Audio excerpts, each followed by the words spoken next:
Pak Yusuf, kita bicara soal Golkar, Pak. Ya. Pak Yusuf merasa sudah maksimal menjalankan peran sebagai ketua umum partai terbesar? Ya, tentu sebagai ketua umum saya menjalankan kewajiban tugas-tugas itu secara baik. Memang berbeda tentu karena waktu yang tidak sepenuhnya dapat ke daerah. Tapi setiap saya ke daerah pasti saya ketemu teman itu. Dari pagi pasti sudah gurus Golkar, malam juga kadang-kadang harus rapat lagi. Dan itu juga dilakukan oleh ketua Golkar sebelumnya, karena semua ketua Golkar sebelumnya pejabat. Tapi tidak ada yang wakil presiden, Pak? Zamannya Pak Darmono. Pak Sudarmono, baik. Ya, tapi beda ketika itu. Ya, ketika itu mungkin tidak sesibuk apa yang saya jalankan. Ya, karena kemudian ada yang membandingkannya Golkar di masa Bapak sekarang dengan di masa ketika Pak Akbar Tanjung. Disebutkan Pak Akbar Tanjung jauh lebih leluasa melakukan konsolidasi ke daerah dibandingkan Bapak yang memang punya tugas-tugas kenegaraan yang harus dijalankan juga. Ya, sebagai ketua DPR pada waktu itu, Akbar memang jauh lebih mudah untuk akses daerah, jalan, tidak perlu ada protokolnya, tidak perlu ada pengawalnya. Sebagai wapres tentu, tapi hubungan juga kadang-kadang lebih mudah karena saya juga mudah mengakses. Dan di sistem Golkar ada sistem wakil ketua umum yang menjalankan tugas bersama, ada ketua-ketua korwil yang memang berfungsi seperti itu. Karena kalau saya sendiri tidak mungkin, karena itulah yang paling penting ialah organisasi jalan. Walaupun itu tidak dijalankan langsung oleh ketua umum partai. Memang tidak begitu, karena ada 15 wakil ketua yang harus menjalankan fungsi-fungsi khusus. Ada wakil ketua umum yang setiap saat juga dapat menjalankan fungsi menjalankan seperti apa saya jalankan. Tapi apakah kemudian nanti pengurus-pengurus daerah masih setia pada ketua umumnya? Ya, terbukti dengan kemarin 2 minggu lalu pada saat mereka datang minta saya untuk segera mencalonkan diri, itu juga satu contoh solidaritas. Dan selalu dalam apabila tiap 6 bulan kita rapat, solidaritas kita sangat tinggi sekali. Tidak pernah ada yang terpecah-pecah dalam Golkar ini. Ukuran apakah seorang ketua umum sukses atau tidak, itu tentunya salah satunya adalah bagaimana perolehan partai itu dalam pemilu mendatang.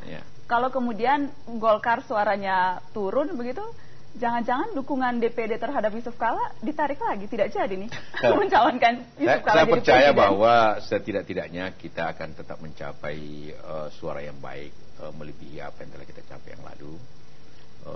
Yang kedua juga pencapaiannya insya Allah akan lebih baik dengan melihat tren-tren yang ada dewasa ini.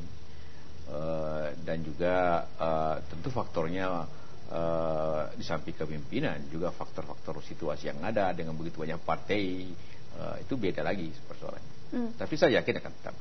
Yakin akan tetap naik Golkar, Pak? Yakin. Karena survei-survei tadi, saya juga sempat tanya Bapak soal survei, tapi soal pribadi. Kalau sekarang survei-survei Golkar rata-rata nomor 2, nomor 3, tidak pernah nomor 1. Oh, ada. Aduh. Survei LRI yang justru terakhir menempatkan Golkar 20% dibanding yang lainnya di bawah 16. Satu survei itu saja? Ada 2 survei. 2 survei? Iya. Tapi yang lain secara umum nomor 2, ya, nomor 3, secara umum nomor Pak? 2, nomor 3. Kita menerima itu justru merupakan suatu dorongan agar bekerja keras. Memang karena Golkar kan memang mempunyai program kemarin kampanyenya baru dimulai secara efektif Januari. Yang lain partai itu sejak awal. Mungkin Agustus sudah mulai, kita memang desainnya Januari. Karena uangnya tidak cukup, Pak? Di samping itu tentu kita harus mengefisien, tapi juga kalau terlalu lama itu juga menimbulkan suatu tren nanti justru pada waktu dibutuhkan puncaknya dia menurun. Malah jadi tidak optimal begitu ya, Pak? Ya. Baik, tadi Bapak katakan Bapak yakin DPD itu solid atau kuat mendukung Yusuf Kalla. Tapi sebetulnya kan kita tahu ada banyak sekali di dalam tubuh Partai Golkar yang ingin jadi presiden, Pak. Itu bagaimana kemudian Bapak bisa yakin bahwa kemudian nanti DPD tidak malah justru mendukung Pak Sultan misalnya? Setiap 5 tahun begitu. Tahun 2004 juga banyak sekali, termasuk saya yang ikut konvensi, tapi pada tahap kedua saya mengundurkan diri karena saya tahu bahwa ini tidak semudah itu. Juga tahun 2009 banyak sekali calon-calon yang ingin menjadi calon presiden lewat Golkar. Jadi memang wajar saja, tapi insya Allah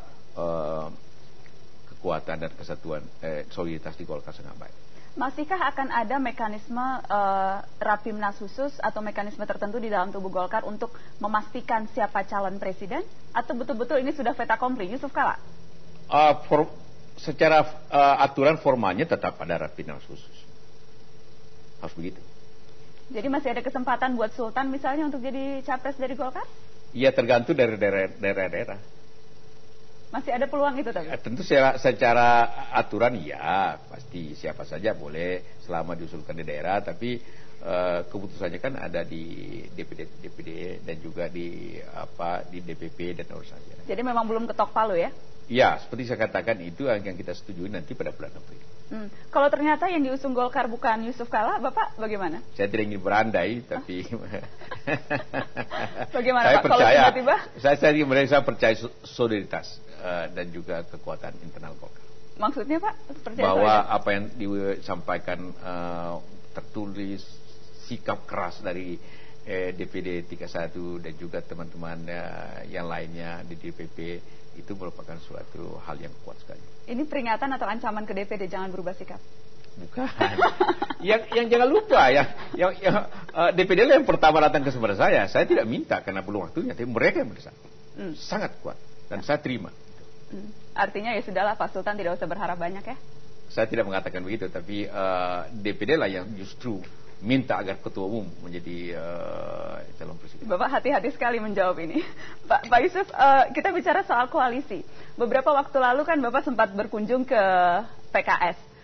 Ini hanya strategi basa-basi politik atau betul-betul memikirkan untuk menggandeng PKS?